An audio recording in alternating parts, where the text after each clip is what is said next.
اعوذ باللہ من الشیطان الرجیم بسم اللہ الرحمن الرحیم۔ ایک دفعہ کا ذکر ہے، وہ دونوں اطمینان سے گھوڑے دوڑاتے ہوئے اپنے وطن جا رہے تھے۔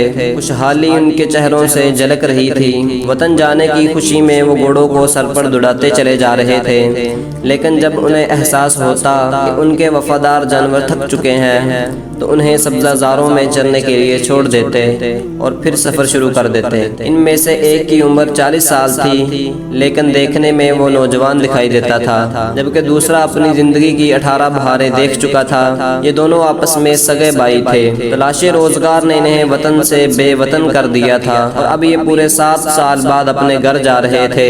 ایک شہر سے گزرتے ہوئے انہوں نے ایک فقیر کی عجیب و غریب صدا سنی، جو یہ کہہ رہا تھا، کوئی ہے جو میرے ہاتھ میں تھوڑی دیر کے لیے دولت رکھ دے تاکہ دولت سے کچھ دیر لطف حاصل کر لوں۔ دونوں بھائیوں نے جب یہ صدا سنی تو انہوں نے اپنی جمع پونجی فقیر کے ہاتھ میں رکھ دی۔ جب تھوڑی دیر بعد وہ اپنی دولت واپس لینے لگے تو فقیر نے شور مچا دیا کہ یہ دونوں میری دولت مجھ سے چھیننا چاہتے ہیں۔ بس پھر کیا تھا، لوگ اکٹھے ہو گئے اور دونوں بھائیوں اور اس بھکاری کو لے کر بادشاہ کے پاس چلے گئے۔ بادشاہ نے بھکاری اور دونوں بھائیوں کا موقف سنا۔ بھکاری کا کہنا تھا یہ اس کی دولت ہے اور یہ دونوں بھائی اس سے دولت چھیننے لگے تھے۔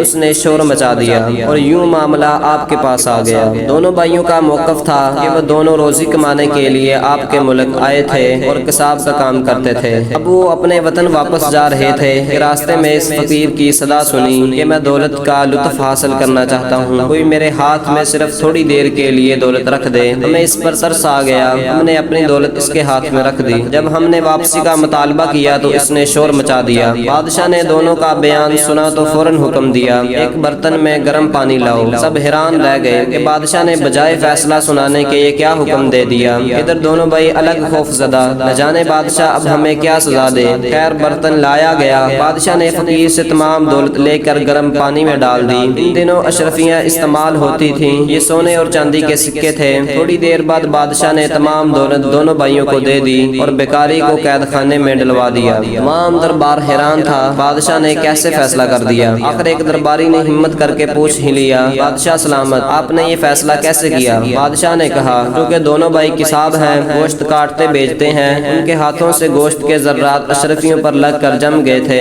گرم پانی میں گوشت کے ذرات الگ ہو کر تیرنے لگے۔ بس میں نے اندازہ لگا لیا کہ بھکاری جھوٹ بولتا ہے اور دونوں جوان سچے ہیں۔